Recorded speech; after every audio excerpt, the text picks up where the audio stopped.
Yeah, is that new? Well, is that new? Mm-hmm.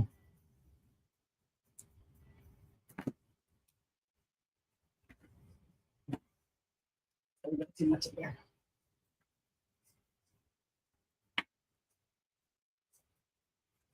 Mm.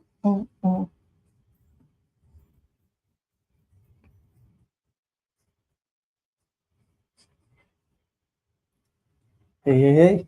And we're back. Welcome back. Welcome We're back back. We're back. to another voyage with At the Helm with Kelly and Wayne.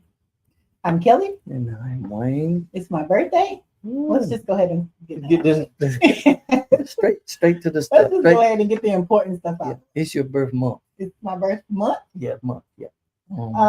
Yeah. I think everybody should enjoy like a birth. However, 24 hours is really not enough to celebrate life. Okay. You know what I'm saying? I mean, that's how I feel. Everybody might not feel. Oh. I need to give everybody an opportunity to celebrate.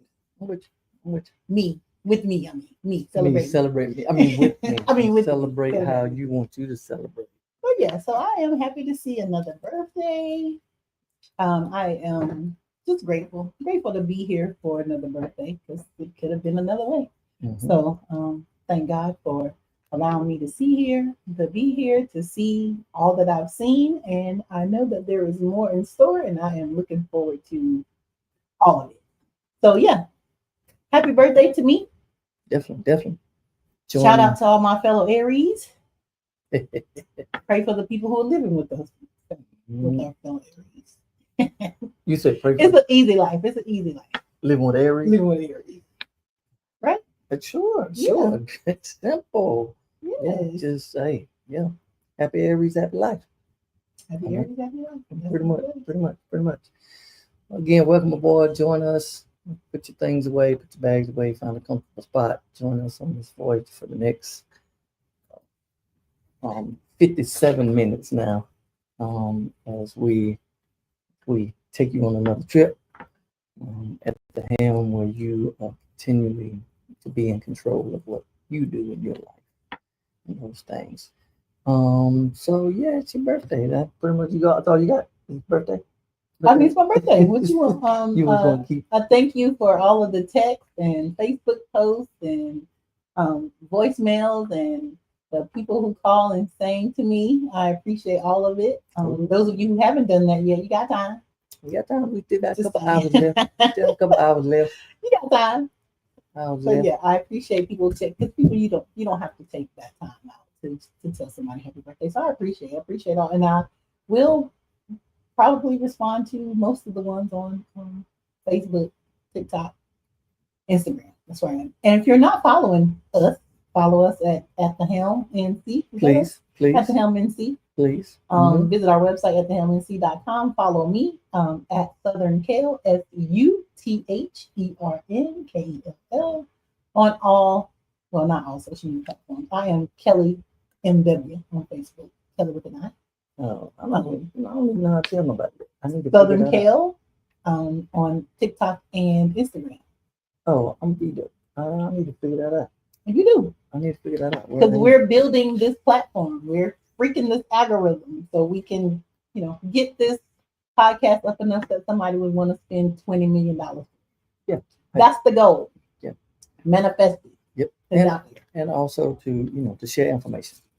Make sure we keep people in the loop with things that are happening. I don't think so. Other than your birthday, last time since we've been here, we can never try to keep. We can only go with what's happening today. Yeah. So if we continue with more executive orders, continue to show up every day, and continue to create chaos and confusion. So we just want to hope everyone is staying sane and doing whatever you need to do to keep focused. But do understand that with these executive orders, they are president's right to do executive orders, but there is also supposed to be 3 equal branches of government. So Congress, Senate, House, if they wanted to, they could. The judiciary branch is what he's talking about. There's the executive branch. Yeah. the judiciary branch. Mm-hmm. But if Senate and House wanted to step up and say, you know what, this executive order is not moving forward, they could do that. Executive order is not law. It's not been voted in. It is just what it is, an executive order. And if you remember the first time that this president ran, he spent the first, I don't know, 6 months or all 4 years really trying to undo any executive order, anything that President Obama did before him. I think he even tried to resurrect Bin Laden. So he was trying to undo everything that he could. So executive orders is just what they are. They're executive orders, but they can't be undone. As long as that person is the executive. Yes. And they can be challenged by the courts. And again, that's why they want the courts to continue those things. So just be informed. One thing I do want to share, so many people saw some people sharing about the budget that was passed a couple of weeks ago, and there was a lot of, there was some pushback. There was some people who thought that some people didn't do enough. Chuck Schumer said, this, we kind of had two options. We had, a bad option and a worse option, so we kind of chose bad.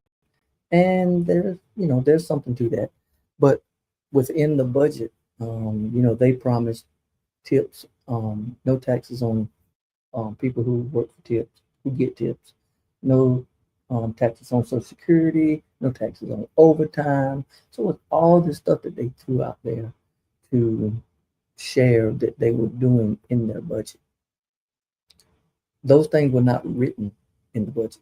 Those things did not pass. What passed was them to move forward with the budget they had and to continue to work on those things. So again, just be informed and know that just because things look like they are put into a bill or something that is passed, is not always what it seems. So again, do what you need to do your research, do your homework, and I will continue to point people to Sirius XM channel 126 to get good information, because so often in the news entertainment business, because I don't even want to call them news media, but they will share a story and then not do anything to fact check it or not do anything to share if it's right, if it's wrong, if it's indifferent. They just kind of throw it out there. And it's part of the problem with the misinformation that comes along. So it's challenging times. We just continue to move and continue to trust who we think we can trust, if that's a thing. So. Yeah. So with the I mean, I don't have anything to add. Like, if you watch this podcast and like I'm kind of tapped out. Like, I don't. This is how I'm preserving my sanity. Like, I'm not plugged into. We're not talking about. I'm just not plugged all the way in. Like, I'm skimming the surface. Like Wayne, I am listening to Sirius XM, so if they're not talking about it those 8 hours of the day while I'm listening to those 5 hosts, I don't know about it, honestly. But I'm glad that Wayne is here to keep us abreast. I'll tap back in. I will say that it is a little concerning that while I am watching, TV, whatever, like, especially, I don't know, during the Super Bowl or whatever, during the World Series, Trump is running commercials. Like, he has never stopped running for president ever since he started in 2016. So that is concerning because, sir, this is it. Like, you cannot, it is, so this is, we say that the rule is that you cannot serve 3 terms. But what this administration has showed us is that there are no rules, that there have been social norms that people have abided by because they're social norms. Now, once the people decide that the norms no longer apply to them, we're going to have a problem. Like, it's like now, it's why you can walk into Food Lion and the food is just there. And nobody's just grabbing it up and taking it out, because the social norm is that you go get things, you go to the line, you pay for them. That's why the doors swing open freely. So these are the kinds of things that they just keep chipping away at, these, the rules, the norms, and we become desensitized. And I think I am right on the verge of that. We'll talk to our guests about that. I'm right on the verge of being desensitized about whatever they're doing, so I don't pay attention. What I am paying attention to is this pollen. Oh yeah, yeah. And I had to be out in it today. I have, up until this point, have been able to go in and out, but I had to actually stand outside for a little bit in today. So anybody have any issues with the pollen? The older you get, what is it that you're doing? The older you get, the more things bother you. So, at the point where you just want to pop your eyeballs out and rinse them under the water, maybe pop them back in. Anybody having that experience? Is anybody having that experience? Just let me know. Let me know how the pollen affecting you. That's right. Yeah, because the other day we were Sunday morning we were headed to Pittsburgh. I mean, you could see it looked like a haze in the air, and it was pollen. I mean, it was almost a dust storm of pollen. Yeah. But I hope you all are staying safe, wearing your mask for more reasons than one. Yeah, I mean, really they passed a law that you can't wear a mask, pollen, really, if they wanted to enact it in some places. But again, those are things that we have to continue to deal with and battle with, and to stay engaged, to make sure people are not doing foolish, passing foolish laws and foolish things. So this weekend, if anyone is free, if anyone is available, I'll see if I can find the flyer and post it in the chat this evening. But downtown Raleigh and in a lot of places, there are going to be simultaneous rallies, and there will be one in Raleigh. And yeah, I don't know if it's the 501 group. I'm not sure who the lead organizer is, but there is multiple partners that are coming together. And they're expecting thousands of people to show up. I think it's going to be at the Bicentennial Plaza is where they're going to be. But really just, protesting all of the things that are impacting people at this moment, from, inflation, from attack on the federal workers, to Medicaid, to Social Security, to healthcare, workers' rights. I mean, it's going to be a gamut of things that people are coming together.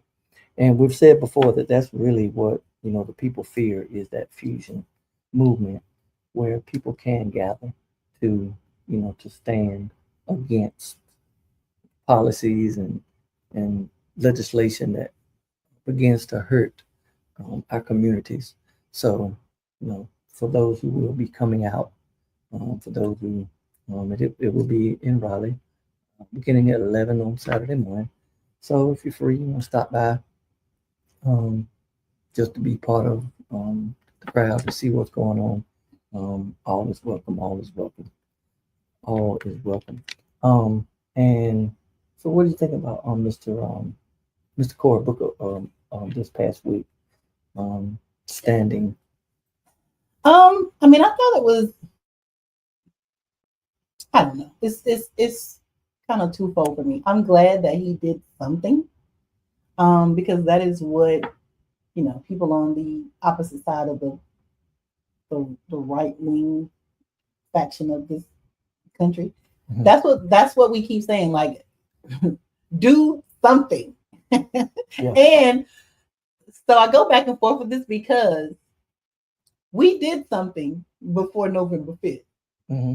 We told y'all what he was going to do. We had people out there saying, this is the candidate that is going to keep your medicine reasonable. This is the candidate that wants to give you the child tax credit. This is the candidate that is not going to try to take Social Security benefits away from you. This is the candidate that has a plan for Black men in business, Black entrepreneurs. Like we were telling you all that they have a plan, Project 2025, that they're going to enact. So before November 5th, we told y'all, like we said that this is what they're going to do. And people went to the polls and didn't give the Democrats any power. And now we out here saying Democrats do something. What y'all want them to do? What can they do? They don't have any power. But we do want to see some kind of pushback. So I was glad to see Cory Booker stand up. Maybe we could have did that when they was trying to push RFK through or Tulsi Gabbard through or any of these people. Yeah, any of them. Pete Drunkself or whatever his name is, trying to any of them. All the mediocres. I mean, but I'm glad to see him do something. And it is interesting that he broke the record of Strom Thurmond, who had a 24-hour filibuster because he wanted to be racist. So he stood up and talked for 24 hours about racist things. Yeah, you really got to be some type of evil, something wrong deep down in your spirit, deep down in your spirit. If for 24 hours straight, you can talk about racism and division and how much you want to keep this country segregated. So, 1957, Strom Thurmond for 24 hours. We're talking about segregation now, segregation tomorrow, segregation forever. Yes. But don't talk about my black children. Yeah. This is why. Just because you see people in these interracial relationships, that don't mean they like black people. Mm-hmm. I heard that ain't what that means. I heard one person on the radio say that he was a segregationist during the day. During the day. But at nighttime. And probably inflicting evil and harm on people at night. Yeah, because he had some children.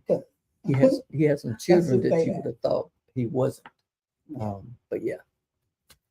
We do have a guest tonight, but before we get to them, I do want to just speak about Bishop Marvin Sapp. Oh, I just really want to lock it up. Yeah, no. See, that's what y'all gonna stop doing. You're gonna stop doing that. Let me lock it up. When they say love covers a multitude of sins, this is what they mean. I love Bishop Marvin Sapp. Like, I love his music. I've seen him in concert a couple times. I've had the opportunity to meet him, and he just seems like a nice guy. Like, I never have gone to his church. But that clip that came out, like it didn't move me. That, to me, somebody who grew up in the church, that seems to be just Black church culture. Now, I don't know what they do at the other churches, but I have been in churches where this has happened, and nobody was offended.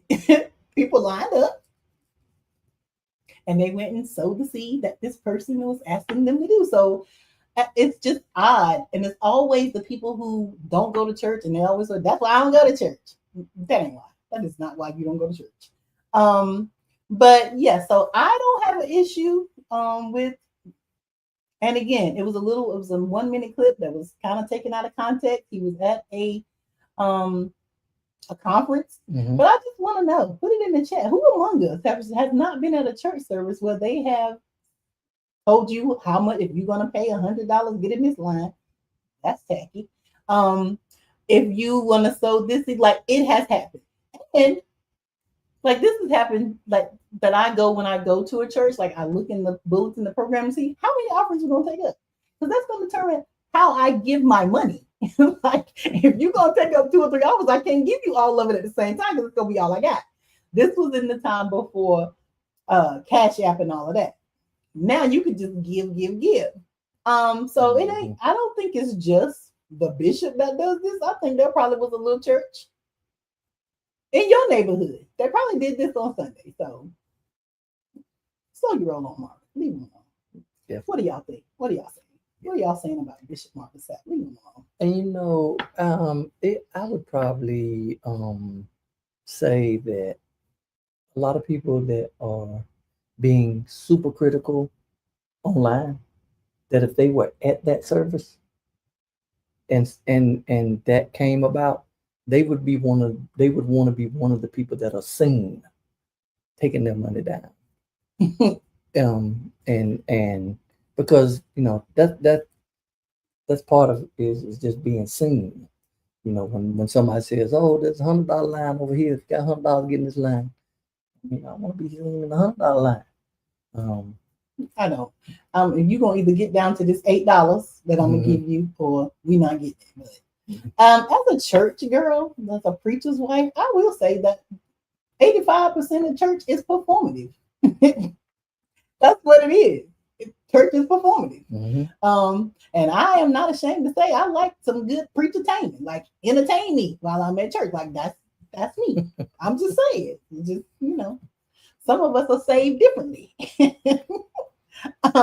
So again, I am not seeing all the big deal with leave Marvin. Leave the bishop alone. Yeah. And like that's you my said, take. It was a year. Why y'all pulling up something a year ago? I mean, it hasn't been quite a year. I think they said it was September. Oh, I thought it was last year. year. It was last year. Oh, September. Yeah. And he did. I mean, he only and he didn't ask you for $20. And if you were there and you didn't have $20, just don't give him the $20. If I would have been there, I probably would have given him $20. I'm just going to say that. Yeah, I've been places people have said, there's people in this room that can give 1,000. There's people in this room can give, and he did not try to shame anybody. He was kind of a little shady to the people on stage. Said, "Oh, it cost me up here." Well, I'd have maybe got off the stage. Well, too late. You don't been sitting up there the whole time. Well, go ahead and pay your offering. That's before I knew there was a cover charge. You didn't tell me there was a cover charge to sit up here. You just invited me up here and then charged me on the way out. He didn't try to shame nobody. We have I've been to service with people, they shame you, tell you ain't, And I understand people are triggered because there is a lot of hurt in the church. Manipulation. People who have been hurt in church. But next, when you go to church this Sunday, those of y'all that go to church, just wait when it's time to give, how they play this music. The lights up. Half the churches already ain't got no lights. It's dark in there. They playing the music. It's all performative. It's all a psychological thing. Like it happens. It is what it is. And so you decide that if that's the church for you and you want to give, and I will say, I don't know why people think churches can just operate without money. And because they love to say, well, give up your 501c3 status. What that's gonna do? I mean, because we're 501c3 status, those that are 501, that don't mean the heavens open up and they dump all the money down on us on January the 1st, and that's to carry us through to the year. That's not how that works. Mm-hmm. That's not how that works. So the same thing that you need for when you come to the church, if you want the lights on, it costs money. If you want to be cool or you want to be warm, it costs money. If you want it to be clean, it costs money. If you want the grass to be cut, it costs money. If you want to go to the bathroom and have all the necessities, costs money. Like tissue, it costs money. So anyway, I don't want to spend a whole lot of money on that because most people talking about money, church time. Ain't even going to church. You said time. You said you don't want to spend a lot of money on it. You don't want to spend a lot of time. I don't want to spend a lot of time or money. See, that's how they get you. But the shepherd's flock is getting ready to embark on this endeavor. So if there is some place that you want to sow your seed, we can let you know. Yeah, and it's good soil. It is good soil. And that's the other thing. Like people, it seems like people love to just like bless myths. Everybody wants to be where, I don't know, the pastor driving a Bentley, he's got all these rings, he's getting robbed on a Sunday, and then you find out it ain't really robbed. Like people like flock to that. Churches that are genuinely doing the work, trying to help the community, giving you the good word every Sunday, they're not overflowing. There's plenty of seats in there. Find you a good church if that's what you want to do. Find one. And if you're talking about church and you don't go to church, stop. Just stop it. Yeah, do that. Okay, we do have a guest tonight. Yes, and we do want to bring her on. She is the newest commissioner in Wake County, North Carolina. As a matter of fact, it's been exactly 2 months ago, February the 3rd, that she was sworn in as the newest commissioner for our district. This is where we live, District 2. Yep. So we are going to bring on Miss Sophia. Let's get this name right, Sophia, because I hear even on TV and everybody who said they call it the way it's spelled, they say Sophia. I mean, she brings the fire, but her name is Sophia. Sophia Jackson. Is she here? Is Sophia here? I think so. She's here. I think we need to turn the camera on. All right. So we I think. Oh, there we go. There we go. Hi, Sophia Jackson. Right. Yes. Thank you for that intro. I need to do one thing, right? Okay. I want to play our disclaimer. Oh. Let me play our disclaimer. Hold on. We don't want the commissioner to be involved in nothing we were just talking about. So let's just play the disclaimer.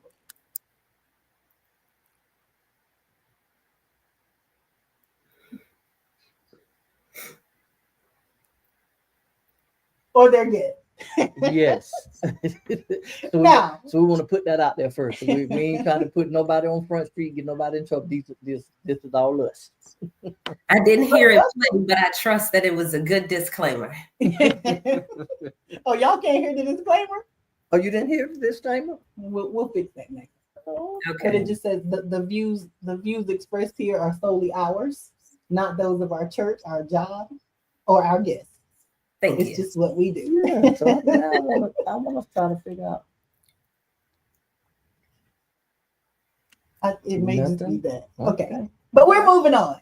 Welcome, Commissioner Sophia Jackson. Yes. We're so glad that you joined us here tonight.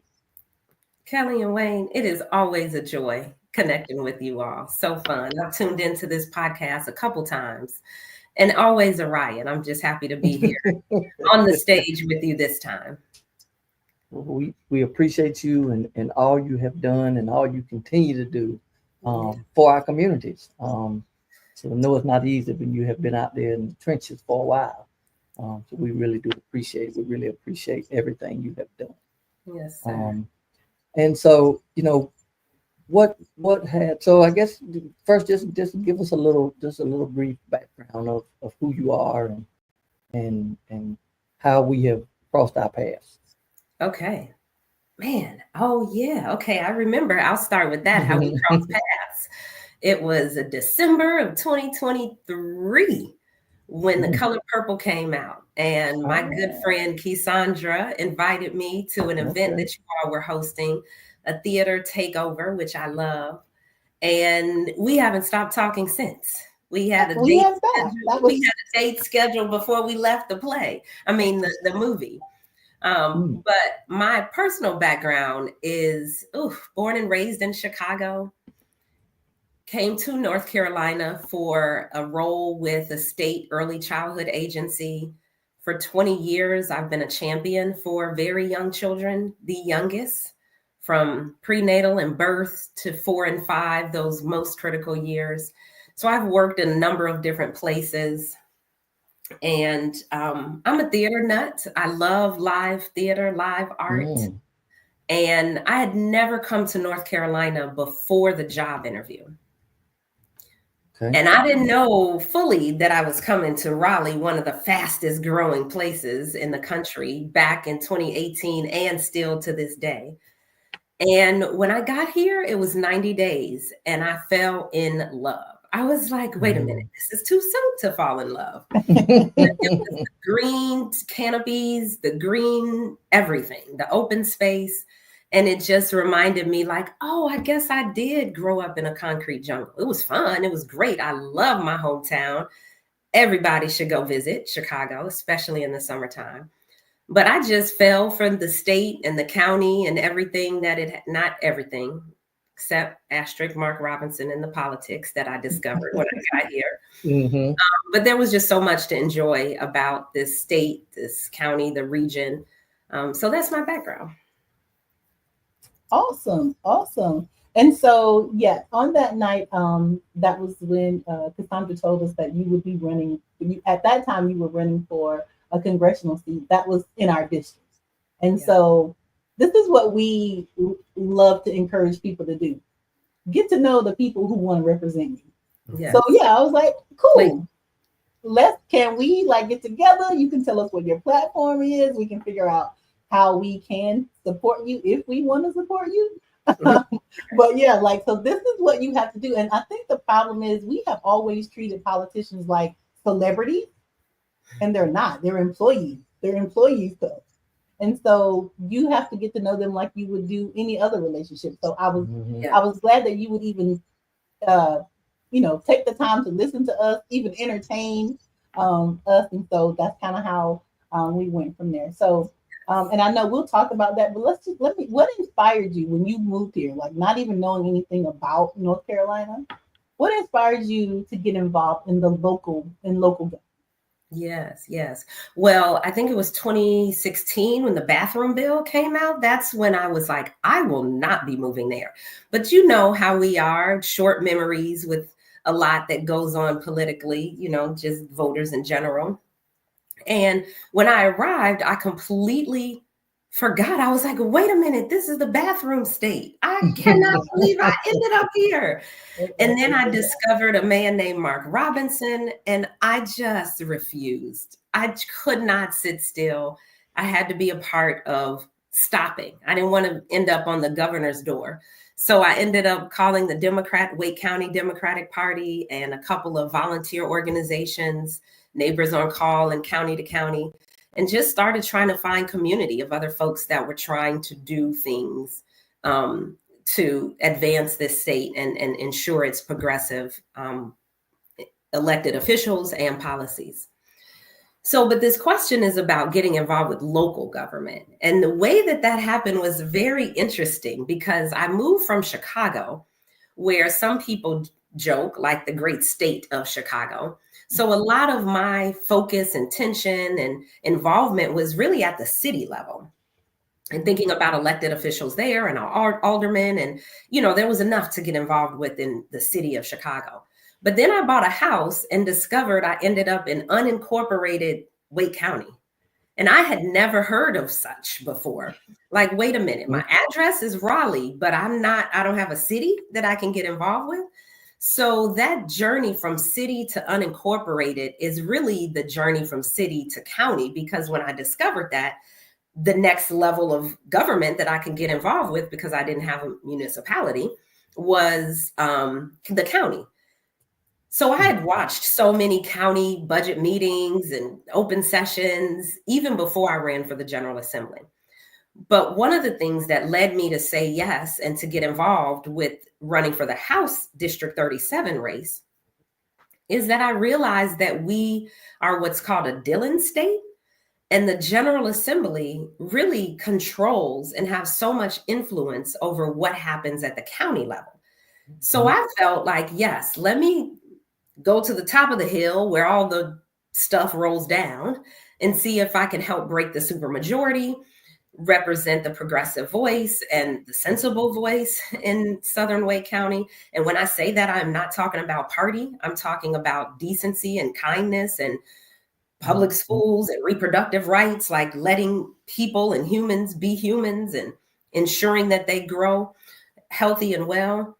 So that's what I wanted to represent in the General Assembly. So we came up short, as you mentioned earlier.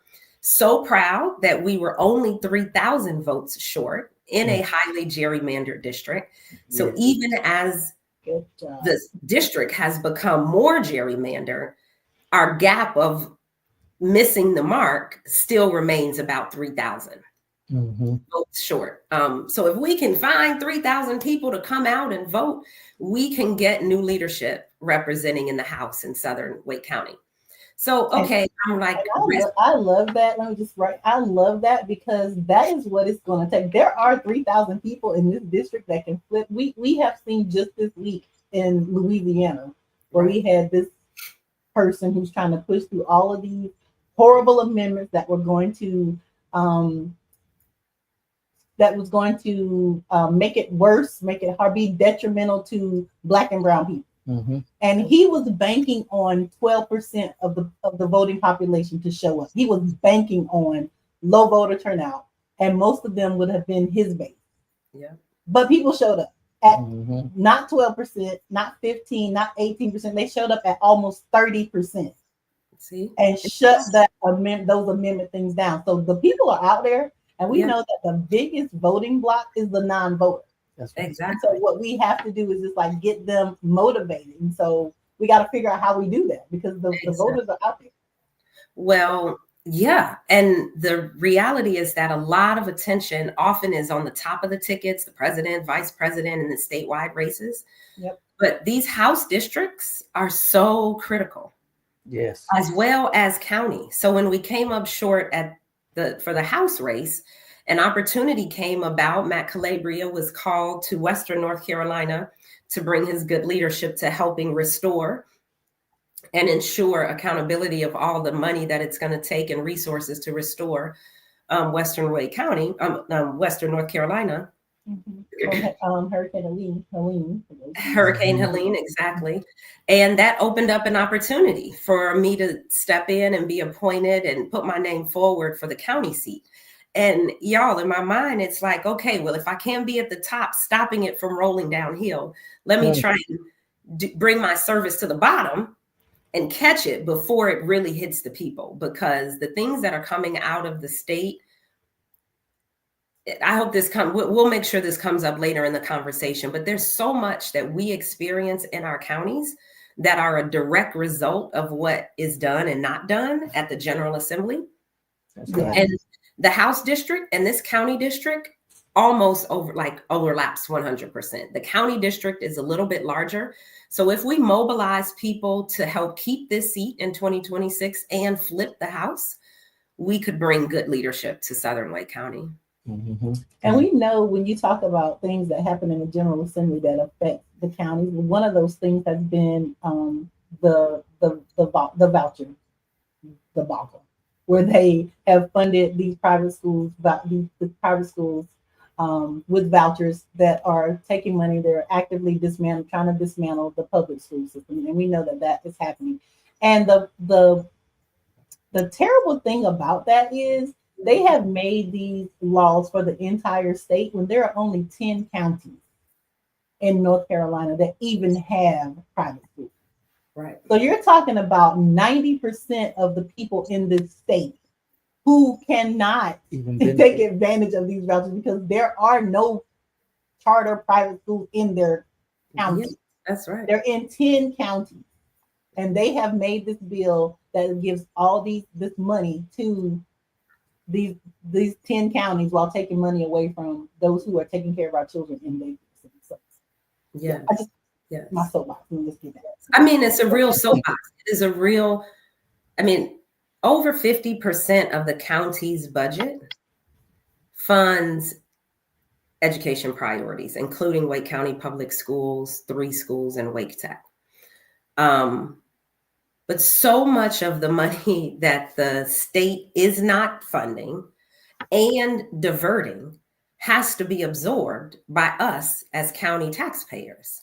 Mm-hmm. And just to drop some quick numbers, the Wake County Public Schools recently in their budget is asking the county for $40 million. They're cutting $20 million, which means that they need $60 million to keep pace with growth, to ensure that buildings health and safety as well, to ensure so many things. But we divert about $10 million to charter schools. Mm-hmm. So the county wouldn't have to give 40, or they wouldn't have to cut 20 if we weren't shelling money over to the charter schools. And,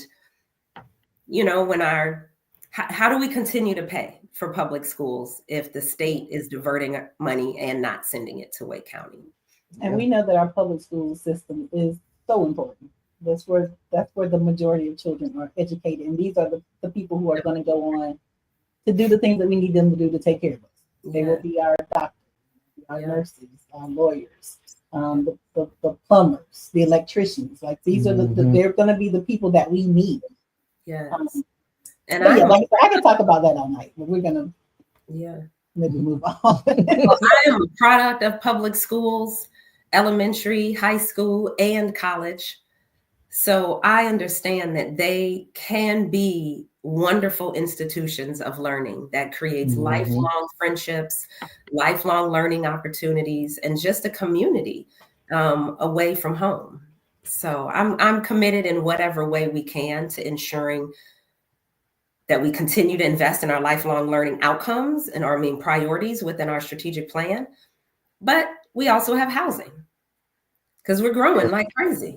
And in an urbanizing area, the housing market just gets compressed and folks get pushed out. And it's our priority as a board to ensure that we're giving and accounting for those priorities as well. And I would love to see, definitely housing is an issue everywhere. But I talked to a mom this week who was living in a hotel, which is a lot of people's reality. Like they're staying in hotels. And she had enough to pay up until today. because after today, that room that she was paying, what was a reasonable rate, is going up to $293 a night because Dreamville is in tax. Mm-hmm. Wow. She doesn't have it. Mm-hmm. And she was looking for alternatives for her and her 10-month-old baby. And she is working 2 jobs. She has enough money to pay this hotel, but is unable to secure housing because there's an eviction order. Yeah. So yeah, but so with that, there's a lot of work that can be done in housing, and we hope that we find a solution.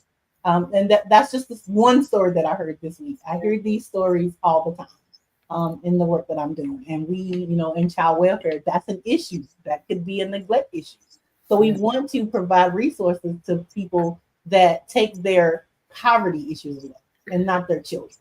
Yeah. So have to kind of get back to that. So with that said, Kelli, I just want to jump on that for just a second.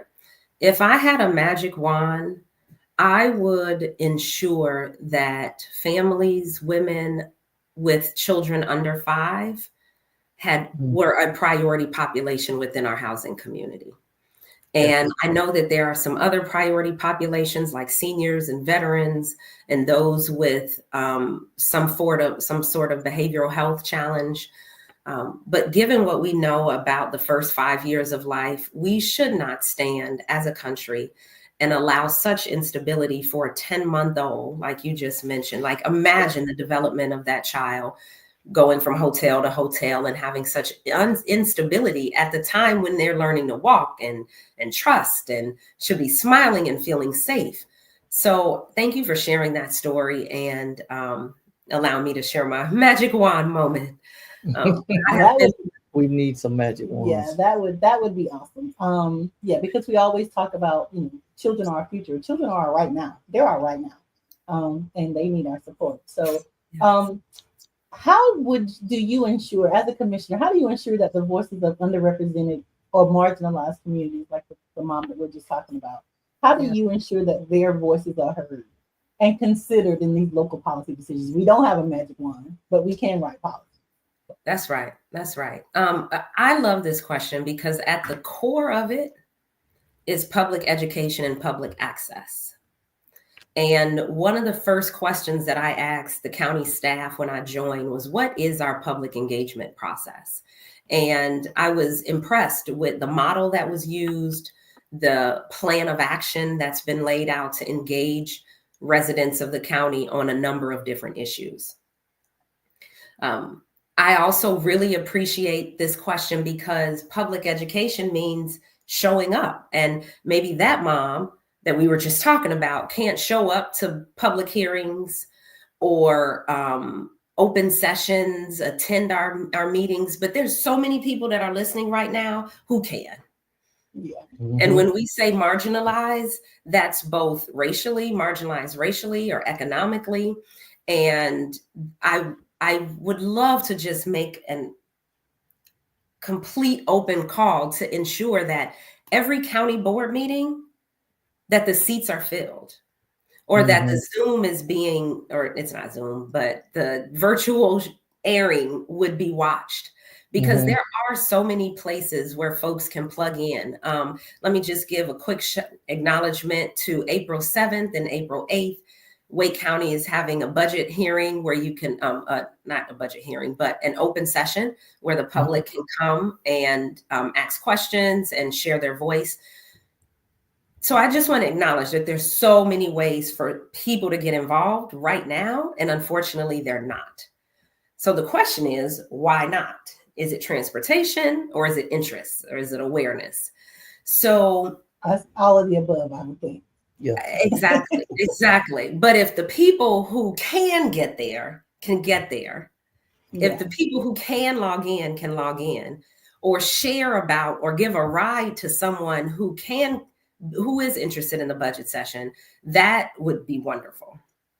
Now, I personally plan to have town halls, and we'll do virtual and in person, and we'll do everything possible to try and get people there. but unfortunately, people don't show up. Yeah.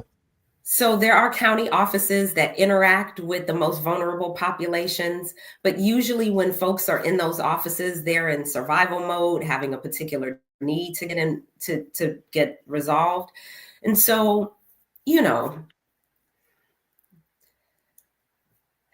when it's difficult to get those folks living on the margins, just trying to survive day to day, there are a whole host of folks that aren't living on the margins that we need to get involved and get engaged. So 2 months in, if you have any ideas or any of your viewers have ideas for what could I do to go further, I'm completely open to that, because this is the people's work. Yeah. You know, that seat belongs to the people, and I'm sitting in it to represent as many people as I can reach. I do like the idea of the town halls, because that is something that maybe, and I will tell you, like, we have not always been this involved in politics, and I think it's because we think it's so far out away from it. Yeah. Like I said, we view politicians as celebrities, and they're not. And I think people just don't know that they are the ones who have the power. So if you're having these town halls and you're providing childcare and food, people might come. Well, let me give a plug to all the donations. I hadn't heard about Reverend Sapp or Bishop Sapp. So please, we'll make sure everybody get a link. Please donate. I'm starting to collect donations for the 2026 race, 2026 campaign. It takes money. It takes money. Yeah, it does. And that has truly been shown, because there's one person going around the country buying races, or trying to buy all the elections. Exactly. And shout out to Wisconsin that, he wasted, I don't know what, a couple $100 million. So just keep spending your money. And the people keep showing up. This is what happens when the people show up. Yes. And so we have got to get people. We have to go where the people are. We can't wait. We can't wait for this mom who's working 2 jobs and trying to figure out where she's going to stay after tonight. We can't wait for her to show up to a meeting. Like, that is the last thing on her mind. That's right. But she needs representation. Yeah. And so, like I said, those of us who can show up, like I can show up and say, I'm here to speak for this mom. Exactly. Who is on her 12th hour right now of working. Yes. And trying to provide for her baby. That's exactly what I'm saying. And everybody listening and that will listen has a story of traffic or housing or schools or whatever else is top of mind. So those that can come. I'll just say, in addition to town halls, there's also canvassing. It takes a lot of time to go door to door, hearing what people have to say. But again, the most marginalized often don't have a door that I can go knock on. That's right. Yeah. So know that I am trying to get out to as many people as possible. And if we collectively serve as the voice for the most marginalized that are consumed with survival and living life day to day, then we can move closer to getting more voices weighing in on these policies that we're voting on Mondays. So tune in. And I know that you can't be everywhere, but it is important. Like, when you're out canvassing, I know just from our personal experience, like our son said that you came to his house and he was like, oh, okay, so you work for her? He's like, no, I am her. Wait, I am her. Son's house? Because people over in the area. Yeah. Everything in the street. But because people, again, they don't expect you to be the actual person that's knocking on the door. Right. And so it means something when you are able to open the door and find out what's important to them. Is it this traffic in Fuquay that drives you bonkers every day? Like, what's important to you? Yes. But you do also need people who can knock on doors on your behalf, who believe in what it is that you are trying to do here in Wake County. Yes. Do you have a question? Because I'm asking them, just like taking them.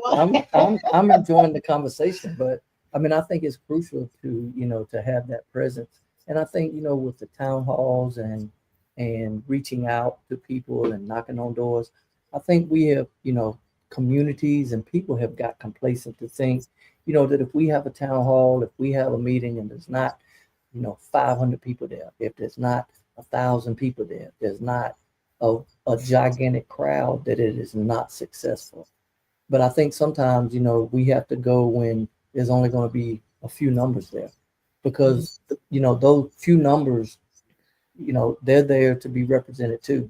And you never know when those numbers are going to reach and find someone else. So, I appreciate, the efforts to go, door to door and to do a town hall and to show up. We've been in spaces with you where there's been a lot of people. We've been in spaces with you and other candidates where there's been few people. And, for y'all to bring the same energy, whether it's hundreds or whether it's, a few, it just says a lot about the work you're doing and the the authenticity of what you're doing, not just to be called, a commissioner or House of Representative or senator, that you really care about the community. So, that is super helpful with that. Give an invitation to the folks listening. Anybody that has communities of people that they convene, please call me. I'm happy to come. That's one way that we can reach more people. You all are trusted messengers. I'm here, so you're helping me reach people and multiplying. So if there's anyone listening who has a congregation, a group of any size that want me to come and connect and learn and listen, please reach out. Please. And I will say, here in Wake County, we vote on the ones in our district, but you all make decisions for the entire county. Yes. So even if they don't live in your district, you are making decisions for the people that are in Wake Forest. So they also need to be tuned in. Yes. Which didn't have to be like that. Right. If people would have came and showed up unopposed, because there's a certain person that introduced this bill to try to, to district everybody, because when they district, they know they can begin to switch numbers. The whole gerrymandering. And, instead of electing officials, we have, elected officials selecting, their voters. So it is super important.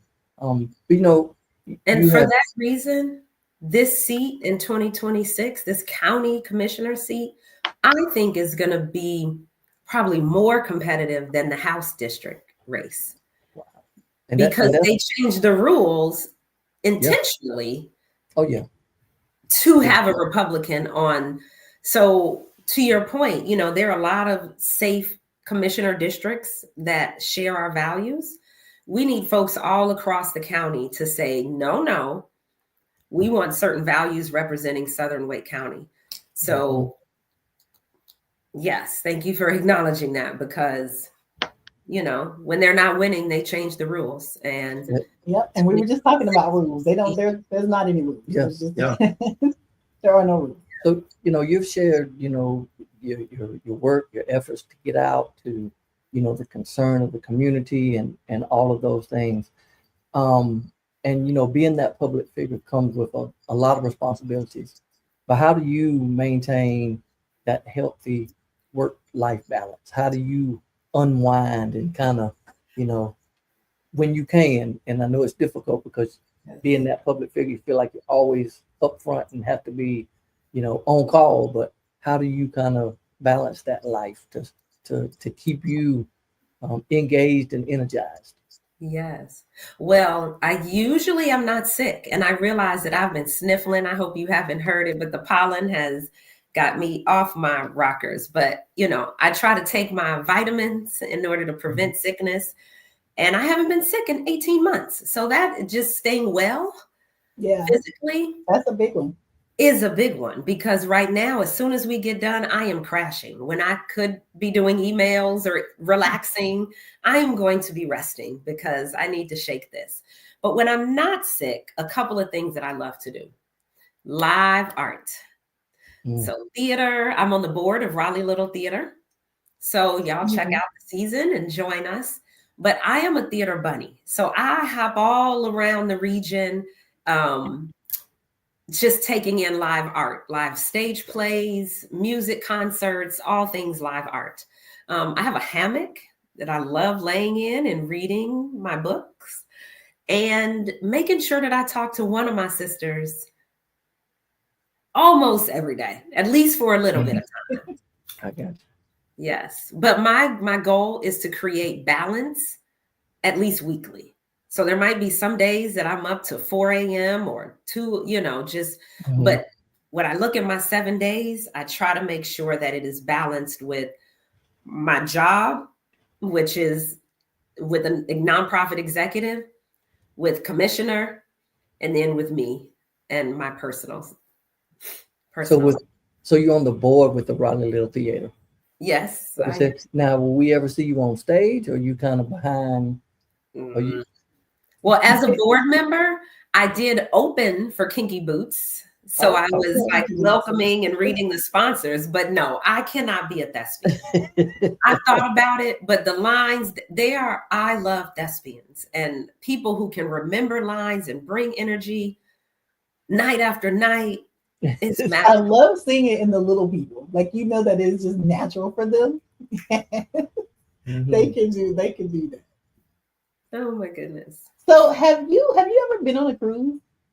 I have. And yes, I went. So we love cruising. Yes. They treat you so nice when you get on. They every day they lay out the bed. They make these animals out of these towel animals. And you are just able to lounge around. But on the day that it is time to go, they don't care nothing about you.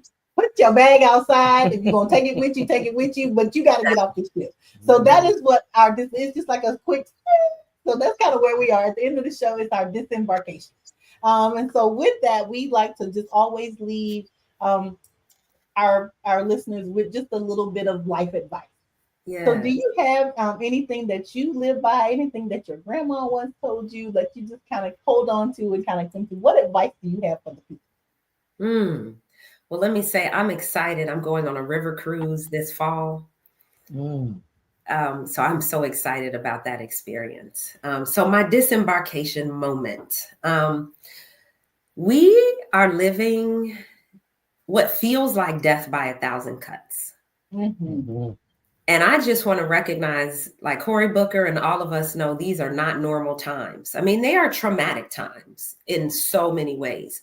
So my message is recognizing that our brains are wired to respond to trauma in 3 different ways. I just want to acknowledge those of us who have thought about flight as a response. My message is, if that's your trauma response, make sure you got a tight plan and live into that. If your trauma response is to fight as hard as you can. Then you can't fly. I can do both. Yes, you can. You can flight today and fight tomorrow. I'll be back. I'm flighting today. I'll be back to fight tomorrow. Exactly. But then also recognizing that some folks freeze. And I would say just stay aware. If you feel like you cannot do anything, just stay aware. And to us all, just to acknowledge that we all are responding to this trauma collectively, but in an individual, unique way. So my message is do something.